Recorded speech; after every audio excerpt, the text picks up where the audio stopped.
of Majidah Bukhari. Welcome to Cairo.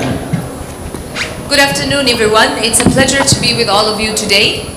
I would like first to thank the organizer for inviting me to this wonderful session and with a great distinguished faculty.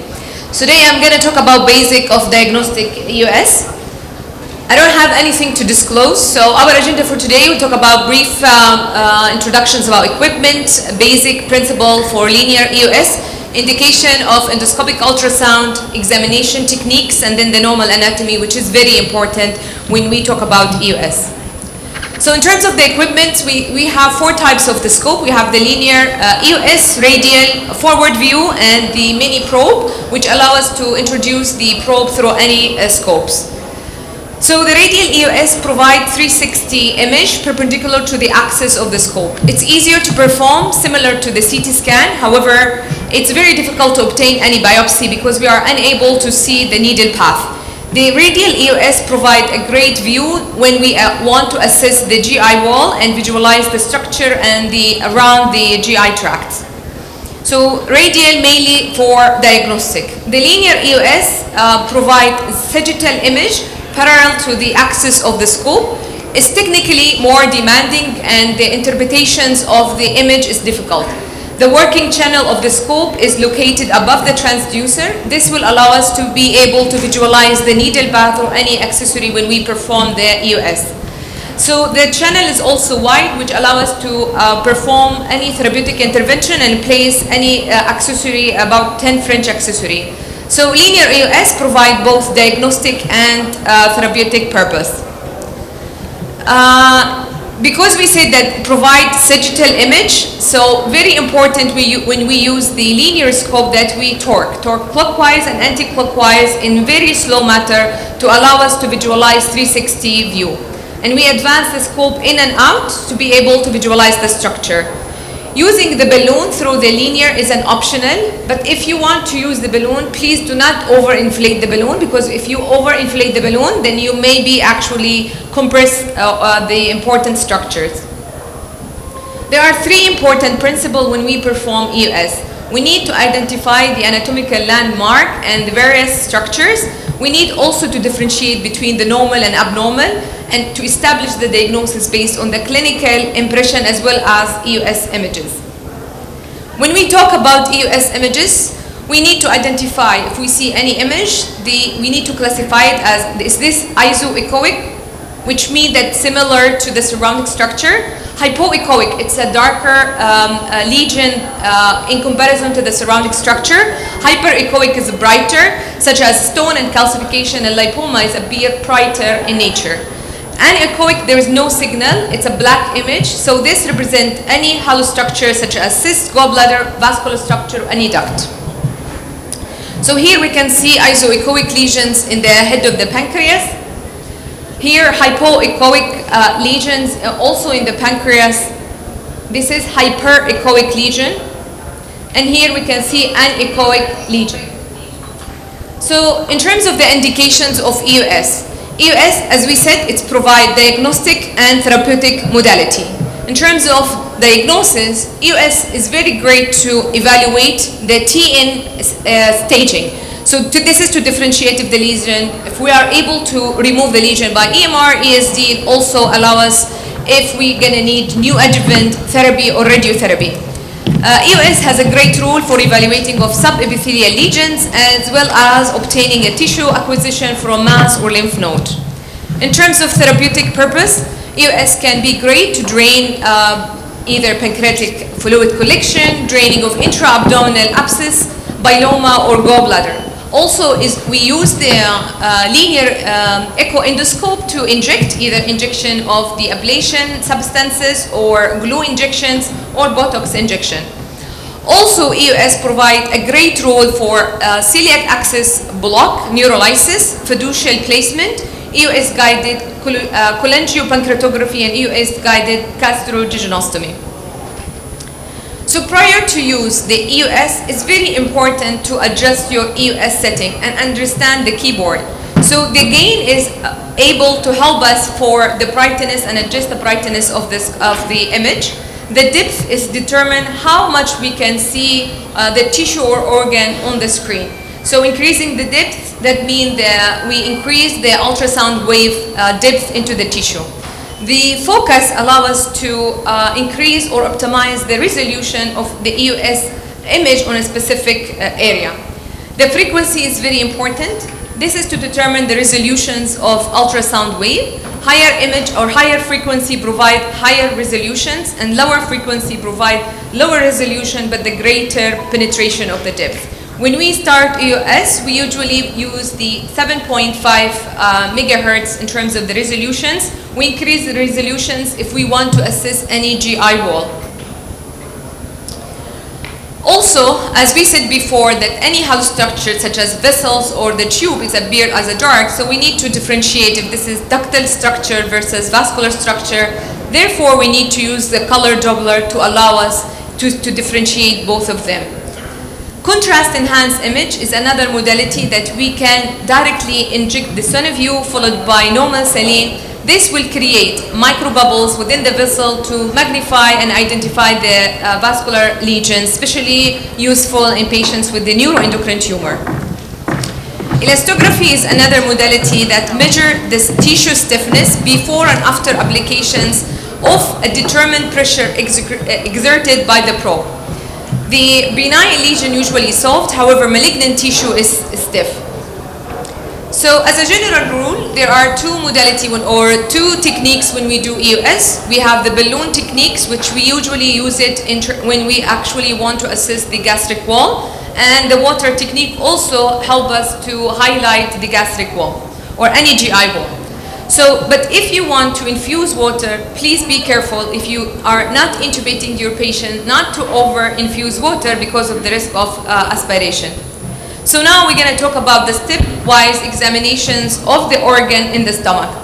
So as we mentioned before, it's very important to identify the landmark. So in the landmark in the stomach, we have the hepatic vein, abdominal aorta, celiac artery, splenic artery and vein, and we have the superior mesenteric artery and vein, portal vein. In the stomach, we are able to see the liver, gallbladder, pancreas, left kidney, spleen, left adrenal, as well as the bile duct. So when you insert the scope, we usually start at the GE junction, and we are looking for the left lobe of the liver. After that, we will rotate the scope 180 degrees to be able to visualize the aorta. Aorta is very important landmark. We know that the aorta, there are three important branches from aorta: celiac, superior mesenteric artery, and inferior mesenteric artery. So, and there are another important structure that we always need to identify, which is the chora of the diaphragm. So once you observe, once you see the aorta, you have to slightly withdraw and counterclockwise to be able to see this chora of the diaphragm, because it's very important to differentiate between the mediastinum and the abdominal structure. So once you identify the aorta, you need to put the Doppler to evaluate the vasculature. If you actually trace the celiac, you can see that the celiac will divide into the left gastric artery and celiac axis. I need you to follow the celiac axis. So when you follow the celiac trunk, you can see, and the celiac will divide into the splenic artery and the hepatic artery. The pancreas usually located below this bifurcation. The pancreas appear as salt and pepper architecture. Advancing the scope slightly, you need to go slightly advancing and to be able to visualize the body and the tail of the pancreas. Ideally, we need to trace something. So either you trace the splenic vein or trace the pancreatic duct. So advancing the scope clockwise, we need clockwise and go to the right, you will go to the tail. And if you counterclockwise slowly, you're going to go to the neck of the pancreas. While you are moving from the body to the tail, there are important structures such as the left kidney and the spleen. Ideally, we have to trace the pancreatic duct or the splenic vein to be able to go from the body all the way to the tail. When we are doing this maneuver, you're going to see this structure, which is characteristics for left kidney. And then you advance further to the right to go to the tail, where you're going to see the hilum of the spleen. As I say, tracing the splenic vein as a marker, rotate the scope to visualize the tail and the left kidney, and rotate further to visualize the hilum. The hilum is very important to complete the examinations of the tail of the pancreas. While you're doing this maneuver, there are an important structure that we always have to look, which is the left adrenal gland. Left adrenal gland is very important to look at it, because in case of we are staging the lung, so that we have to look if there is any metastasis. Once we are in the hilum of the spleen, you have to put the Doppler to make sure that you are reaching to the final, or you look and you examine the whole tail of the pancreas. And then, as we mentioned, you need to put the Doppler to differentiate between the splenic vein and splenic artery. Then after that, you have to go back and forth from the tail to the body to make sure that you evaluate the whole pancreas. If you go counterclockwise to the left, you are gonna trace the pancreatic duct toward the neck and the genu of the pancreas. And while you're doing this maneuver, you're gonna identify a very important structure, which is the confluence. We know that the confluence is the combination of the splenic vein and superior mesenteric vein. So this is very important landmark. If you trace counterclockwise to the left, you're gonna evaluate the pancreatic duct and the neck of the pancreas. If you're gonna trace the portal vein, we need to trace it the portal vein toward the hilum of the liver. Upon withdrawing, you're gonna look for, with the Doppler of course, and then you're gonna see that the portal vein or the bile duct, we're gonna divide it into the left hepatic duct and the right hepatic duct. In the stomach, we also going to see the gallbladder. Gallbladder, as we mentioned, is an echoic structure. The second important step to look for pancreatobiliary is the duodenum. In the duodenum, there are two stations. We have two stations. We have the duodenal bulb as well as the descending part of the duodenum. In the duodenal bulb, we're going to look for the portal vein, superior mesenteric artery and vein, splenic vein, IVC, abdominal aorta. And in the duodenal bulb, we're going to look for the gallbladder, bile duct, the pancreatic head, and the pancreatic body. However, in the descending part, the landmark is the abdominal aorta, superior mesenteric artery and vein, and IVC. And we're going to look for the ansonate process, the papilla ovata, bile duct, and the right kidney. So the first steps when you advance to the duodenal bulb, you're going to counterclockwise and you're going to see the gallbladder. Here, this is the neck of the gallbladder, and this is the fundus of the gallbladder. Sometimes it's very important to evaluate the gallbladder in case that you need to drain the gallbladder. You need to look for any polyp or any stones in the gallbladder. So after that, rotate the scope clockwise to look for portal vein. Portal vein is very important structure in the duodenal bulb. Above the portal vein, you're going to see very important structure, bile duct, which is very important if you want to evaluate a patient with abnormal liver enzymes and you want to look if the patient has any stone in the bile duct. As we mentioned, we need to differentiate if this is tubular structure or vascular structure, and then we need to put the color Doppler to be able to visualize the structure. If you advance slightly and rotate clockwise, you are going to the hilum of the liver. So just try to trace the bile duct or the portal vein until you reach the hilum of the liver. If you rotate counterclockwise, you're going to actually look for the bile duct and the pancreatic duct toward the ampulla. So this maneuver is very important when we look at each structure in the duodenum. Again, we know that the confluence is very important structure in the stomach and also is important structure in the duodenum. Because here you can see that this is the portal vein and this is the superior mesenteric vein, this is the splenic, and here is the pancreas. So this is very important landmark. If you rotate counterclockwise, you're going to visualize the head of the pancreas and the body of the pancreas. The second important thing, as we mentioned, examination from the descending duodenum. So you need to advance the scope as you advance, or as you doing the ERCP, and then withdraw the scope until you see the aorta. Once you see the aorta, you can withdraw slowly. It's very important when you use the linear EUS that your maneuver has to be very slowly, torquing clockwise and counterclockwise in millimeter movement. because rapid movement, you're gonna lose everything. So you have to be precise when you are using linear. The radial EUS is very easy, but the linear EUS is very difficult. So you have just to make sure when you move the linear scope, it has to be very slow. So then you slowly withdraw until you see the dorsum and the ventral part of the pancreas. The dorsal part usually hyperechoic structure. Withdraw slowly, you're going to look for the main pancreatic duct and the bile duct. So you're going for the ampulla. And then I want you to trace, always trace, either trace the bile duct or trace any vascular structure to reach to the solid organ. So this is an important information. So sometime we can actually visualize the right kidney from the second part from the duodenum, but sometimes it's very difficult to see the right kidney. So in summary, Diagnostic EUS is a highly effective tool for evaluating lesion in the GI tract, pancreas, liver, bile duct, and surrounding structure.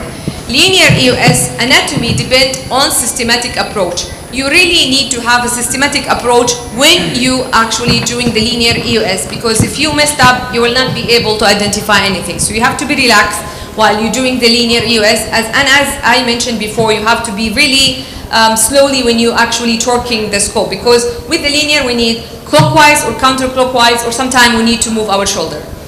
So you have to handle the scope gently, because some of the scope are big and there is risk of perforation. So you have to be careful when you are using these scopes. So as I say, rotation is very important when we use the linear EUS. Thank you so much for your attention. Thank you very much for excellent talk and presentation. Any comment? Any questions more? Maybe I need.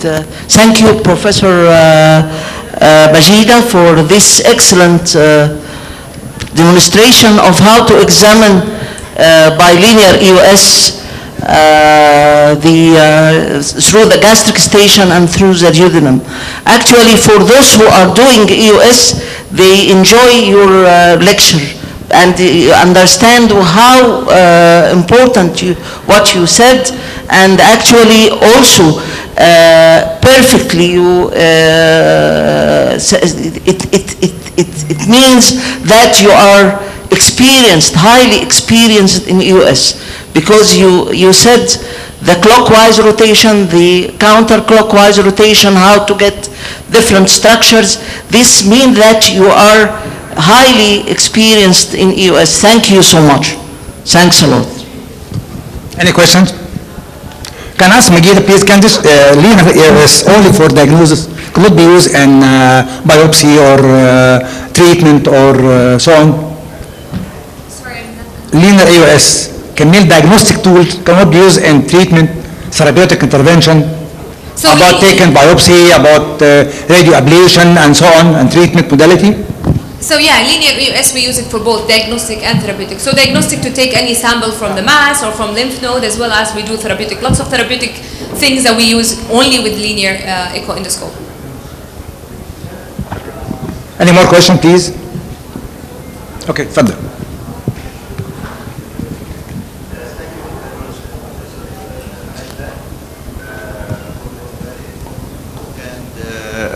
Can you give us a small hint about visualization or examination of the uncinate process of the pancreas? It is a very difficult task, I know, but do you have a simple technique to achieve this goal?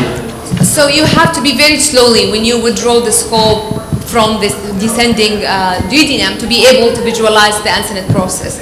And do not push. So we just like slowly withdraw the scope and try to move the scope clockwise and anti-clockwise to see the uncinate process. Yeah, but you mentioned that the tissue, pancreatic tissue in front of the aorta in the deep D2 is the pancreatic head. Yeah, and then you need to see the superior mesenteric artery, and then this is the uncinate process. Yeah, okay, thank you.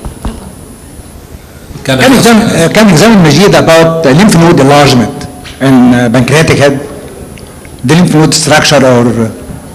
So the lymph node is usually round structures. If it is malignant, there is criteria to know that this is malignant lymph node. It has to be round, well-formed structure. But sometimes it's very difficult, and then we need to take a sample just to make sure if there's any deposit in the lymph node. Please, I'm wondering if you can give us a hint about. I'm here. If you can give us a hint about the indications and the side effects of the ablative role of EUS in pancreatic focal lesions. When it is indicated and what its role? For ablation? Ablative, yes. Ablative role of EUS. Well, if you have any neuroendocrine tumor, small neuroendocrine tumor, you can use the ablations in this situation. Effective, very effective. Yes, yes, yeah, definitely.